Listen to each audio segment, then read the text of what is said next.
104 to 106. Cork's RedFM. I'm at a loss, because the reality is All Ireland semi-finals, they're not won easily, and the media think themselves their credibility is on the line after the quarterfinals and that. So, I think I won't be listening to too much of them, because if we did, we certainly wouldn't be where we are now. But look, these games are won on the day. This game Sunday will be won on the day, and it's how we perform on the day, and not how you guys or anyone else perceives it. There's nothing between these teams. It's a 50-50 game. Would you accept that the Roscommon performance, or any performance that you delivered in the championship to this point, won't be enough to beat Dublin? Oh yeah, absolutely. Look, when you start to progress in the championship, your performances must improve, and we're under no illusions that how we've performed today, it won't be good enough to get through on Sunday. There's been plenty of changes to your side over the course of the year, Conor, and particularly to the forward line. Do you know your best 15, or at least your best 6 forwards at the moment? Well, when I get them all fit together, maybe I'll know. But look, the reality is we haven't had everyone fit, and teams vary. Players, confidence comes and goes. Some people are picked to do a particular job. So, it's all about getting people to do a job on a day, and people who are on form at the time. I'm not going to ask you to name your team now or anything, but certainly from the free taking point of view, there's been question marks. There were a lot of frees missed against Limerick that ultimately could have cost you the game. It went to extra time at the end. Is that something you're very much bearing in mind when it comes to picking the starting 15? Oh yeah, look, we'd be disappointed in that, but look, we're working away on it. We can't afford to let that become a major issue. But look, we are aware of it. When things started to go against Cork in the biggest game of their lives last September in the All-Ireland final, in the second half there seemed to be a lack of leaders, guys willing to put their hand up and say, look, there's still something in this game for us. Is that something that you've been aware of, or would you agree with it, that you've needed to change this year?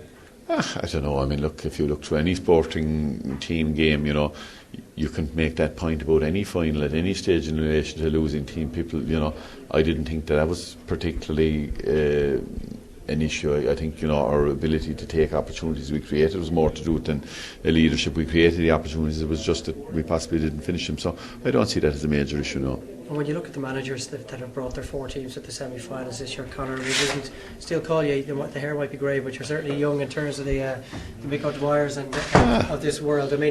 Pat Gilroy, Jason McCartan, Ciara McGeeney, yourself, you're all very relatively new to the job. You're only 2 or 3 years in there. Is this the dawn of a new managerial era? Yeah, and I'm the youngest of them. Look, I don't know about that now. I'd say the rest of them will manage for a while before they'll turn grey. But look, obviously, I don't know whether it's coincidence or not that the younger guys are appearing, but look, I don't think it is. There's still a few fellas around like Mick and that'll keep going for a while, and Mickey Hart and these lads, I'd say, you haven't seen the last of them. It was just the injury update on Graham Canty and Ciara Sheen. I suppose nothing will become really clear until next week. Yeah, and it'll be very late next week before we're clear in terms of that. But look, we'll give them every chance, and at the minute it's nothing more than 50-50. Would you be, I suppose, maybe 5 years ago, if let's say Graham Canty was gone for Cork, maybe perhaps it might have been a bigger blow, because now you seem to have a bigger panel, because the successes of under 21, and you've a stronger array of options in your bench. Yeah, look, we wouldn't want to lose any player, and we certainly wouldn't want to lose a player of Graham's calibre. But look, that's a possibility. We have to move on if we do. I suppose you must have been glad that you didn't get any bag phone calls over the weekend. There was a huge amount of lads involved in games, and up to Jamie O'Sullivan on Tuesday night for Bishopstown. Yeah, look, it's always a worry. So we're thankful that we've come through, obviously with no other additional injuries, so we're quite pleased with that. Can I ask you finally, you said before that you had admiration for Pat Gilroy, the way he's kind of reinvented his side this year. He's come with a whole new team, and it seems to pay off for him with a couple of very good qualifier wins. Yeah, absolutely. Look, the guy has put his neck on the line, when a lot of people were saying an awful lot of things about him, but he stuck with it, and he's in an All-Ireland semi-final now, so, I have great admiration from that point of view, but I think, as I said, that stops there now, and we've got to get on and do our own thing. 104 to 106. Cork's RedFM.